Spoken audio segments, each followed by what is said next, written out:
এখানে কিন্তু আরেকটা কিন্তু খেয়াল করবে আমার হাতে বেশি সময় নেই, কমতে একটা দিক আলোচনা করতেই পারলাম না। এখানে আরেকটা টেনশন আসবে, সেটা হচ্ছে না, দুইটা জিনিস এখন বলবো। একটা যেহেতু ঋণ হচ্ছে দেশের জনগণ টাকাটা শোধ হবে অবশ্যই ধরে, আমি যদি ঋণ শোধ করি তাহলে জানতে হবে টাকাটা কি কাজে কেন খরচ করেছে এবং এটা ট্রান্সফার করা হচ্ছে কিনা, টোটাল জিনিসটা কন্ট্রাক্ট কাদেরকে দেওয়া, কিভাবে দেওয়া হচ্ছে কিনা, সবার ট্রান্সপারেন্ট থাকবে, সমস্ত তথ্য আমাকে দিতে হবে। আমি মনে করি একজন নাগরিক এই তথ্যগুলি পাওয়ার আমাদের আছে, হচ্ছে একটা জিনিস। আমি কোনো as a citizen and expire of this country আমি এমন কোনো কিছু না যে স্বার্থের বিরুদ্ধে হবে। এটা তো আবুল মাল শোধ করবেন না টাকা $1 বিলিয়ন, বা প্রধানমন্ত্রী এদেশের গরিব করতে হবে, সুতরাং তাদের অবশ্যই হবে জিনিসটাকে, এবং সেই ঋণের ব্যাপারটা সব জানা উচিত। এটা নিয়ে আলোচনা হচ্ছে ইদানিং, কারণ আছে একটা হচ্ছে সমস্ত ব্যাপারে নৈতিক সংশ্লিষ্ট ব্যাপারে জনগণের মধ্যে বা আলোচনা করেন, তাদের মধ্যে হয়তো একটা অ্যাওয়ারনেস বেড়েছে। করে দিয়ে যে বেগম মতি কিছুদিন আগে ওয়ার্ল্ড ব্যাংকেও বারবার স্নাপ করেছেন, তাদের কত চলতে বেরোবো না, অ্যাটিটিউড দেখা যায় যে আমাদের মতো করেই ডিসাইড করবো। হ্যাঁ, তো এইটা আছে। আর একটা যেহেতু এটার সাথে ইনভলভ, সেখানে কিছু রাজনীতি এবং পলিমিক্স অবতরণী ভাবেই আসবেন। এটা হচ্ছে আমাদের রাজনীতির মধ্যে এই জিনিস, কারণ এখানে কথা বলার জন্য আমাদের না এখানে আবদুল ভাই বড় করেছিলেন যে আপনাকে এই হয়, আপনি কি মানে ভারত বেশি অথবা ভারত দালাল, আমরা তাকে দুই ভাগে ভাগ জনগণকে। সো যদি একটা কথা বলি তাহলে আমি হব বিদ্বেষী, আর একটা কথা বললে হবো আমি ভারতের। এখন একজন স্বাধীন নাগরিক হবে, স্বাধীন মতামত হওয়াটাও যার যার পক্ষ থেকে মাইন্ডসেট অনুযায়ী ছাঁচে ফেলে সেটাকে বিশ্লেষণ করবে, এই সমস্যা।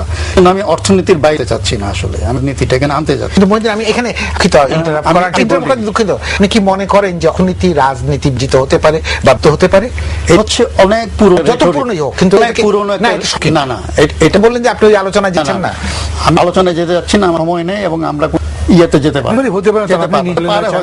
কিন্তু এখানে আমি যেতে চাচ্ছি না। আমি যেটা বলতে যাচ্ছি যে এই ঋণটি যে কাজে লাগানো হবে তার নিয়ে আমরা আলোচনা করি। আসলে প্রথম পয়েন্ট হচ্ছে ঋণ আমাদের জরুরি অপরিহার্য কোনো হয় না, এটা আমি বলেছি। চুরং অপচয় এবং লুট সরকার এবং ইয়ারা বন্ধ করে, বিজনেস মাফিয়া এবং আমলারা তারা যে লুট এবং চুরি চামা যদি তারা বন্ধ করে এবং অপচয় বন্ধ, আমাদের ঋণের কোনো হয় না। 2 নম্বর, আমরা যে ঋণ নেব ট্রান্সপারেন্ট হতে হবে, কি উদ্দেশ্যে এবং কন্ডিশনস গুলো কি হবে, এটা আমাদের জানতে।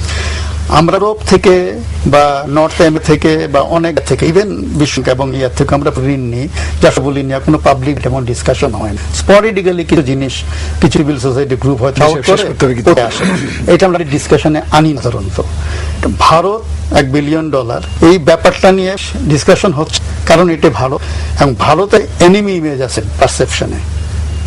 ভারতকে আমরা একটা শত্রু রাষ্ট্র দেখতে অভ্যস্ত হয়েছি, এবং এটার অনেক যৌক্তিক আছে। খুব কষ্ট বলছেন তো, বললে না আমি বলছি অযৌক্তিক কারণ আছে, অনেক অযৌক্তিক কারণ, মাইন্ডসেটের কারণে আমরা এই জিনিসটা নিয়ে একটু ডিসকাস করছি। আমি শুধু দুটি বাক্য যোগ করবো। এর একটা হচ্ছে আমি আমলা কথা বলছিলাম, ভারতীয় আমলার কথা। তারপর আমি 2-3 দিন আগে আমার মন্ত্রীর কথায় দেখলাম যে বলছে আমলাতান্ত্রিকতার জন্য অনেক কিছু খুব ডিফিকাল্ট। এটা এক সব আমার কথা, যেটা কথা নয়, আমি কনফুসিয়াস কথা থেকে উদ্ধৃত করছি। সেটা হচ্ছে কনফুসিয়াস কথা বলেছেন জনগণ সম্পর্কে বলতে গিয়ে, যে আমার কথা তুমি না বোঝো তুমি আমাকে বুঝতে পার। তো ভারতের ক্ষেত্রে বক্তব্য সেটাই, যে ভারত যদি আমাদের বুঝতে না পারে, বাংলাদেশের জনগণকে বুঝতে পারবে না। কাজে আমার কথাগুলো তাকে বুঝতে হবে। অনেক বড় করছেন। দর্শক মণ্ডলী, আমাদের সময় শেষ হয়ে গেলে আলোচনাটা শেষ করতে, না হলে আসলে আলোচনাটা শেষ হয়। যখন শুরু করেছিলাম তখন বললাম যে রেকর্ড করছি, তখন ভারতের অর্থমন্ত্রী আমাদের দেশে আছেন, মাহফুজুল্লাহ ভাই বলছেন যে এটা দেখানো হবে তাই চলে যাবেন।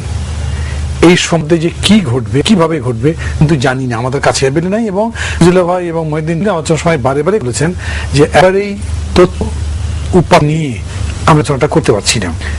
এই যে চুক্তি থেকে যে নামি বলেন তার শর্ত আছে থাকলে কি কি, এটা কোন কোন জায়গায় হবে, তো আমরা একদম নির্দিষ্ট জানি না, নিশ্চিত ভাবে জানি না বলেই দর্শকে কিন্তু আলোচনার সময় বেশ খানিকটা সময় নিয়েছেন, ভেবেছেন এবং স্পষ্ট করতে নিন। আর একই সঙ্গে বলতে আলোচনা মানে মুখার্জির মতো বড় ব্যস্ত রাজবিদ, এত বড় মাপের নেতা, এত বড় মাপের মন্ত্রী কেবলই $100 চুক্তির জন্য এসেছেন তা নাও হতে পারে। পত্রপত্রিকা যেরকম কিছু মনে হয়েছে যে এই যে জানুয়ারি থেকে পর্যন্ত সময়কে সেই সময়তে এবং বাংলাদেশের সরকারের ক্ষেত্রে যদি জটিলতা থাকে, যদি সমস্যা থাকে, আপনারা জানেন আমাদের সীমান্তে হয়েছে, আমাদের গভীর সমন্বয় নিয়ে এখন পর্যন্ত আলোচনা হয় নাই, ধরনের বেশ কিছু বিষয়ের সঙ্গে আলোচনা করে করবার বিষয় আছে। আবার এরকম অনেকে মাত্র 4 এই সময়ের মধ্যে এত বিবেচনা করে একটা কোনো সিদ্ধান্তমূলক জায়গায় আসতে পারবেন, আমরা কিছু এই মুহূর্তে সিদ্ধান্তমূলক বলতে পারবো না।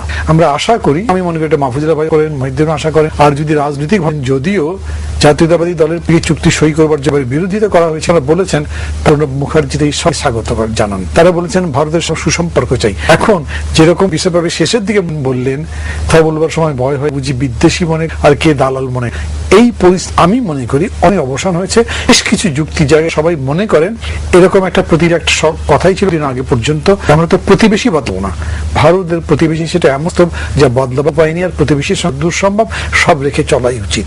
আমরা সেটা কিন্তু আমরা মনে করি যে আমরা পারবো না, এই ব্যাপারে তো এগিয়ে আসতে হবে। কথা সব শেষে মাহফুজুল্লাহ ভাই বলেছে, আমাদের খেয়াল করতে হবে, দেখতে আজকের আলোচনায় সিদ্ধান্ত কিছু না, আমরা কি আগামী পত্রপত্রিকা আপনারা দেখবেন, প্রয়োজন হলে নিশ্চয়ই আরো কথা বলবো। আমরা সব শেষে চাই প্রণব মুখার্জির এফর সব স্বার্থের দিক থেকে এবং তাদের স্বার্থের দিক থেকে দুই দেশের সুখ আরো আরো উন্নত হোক, আমরা সৎ প্রতিবেশী সুলভ সম্পর্ক নিয়ে দীর্ঘদিন পাশাপাশি বিরাজ করতে পারি। দর্শক মন্ডলী, এত আমাদের সঙ্গে থাকবার জন্য আপনাকে ধন্যবাদ জানাচ্ছি।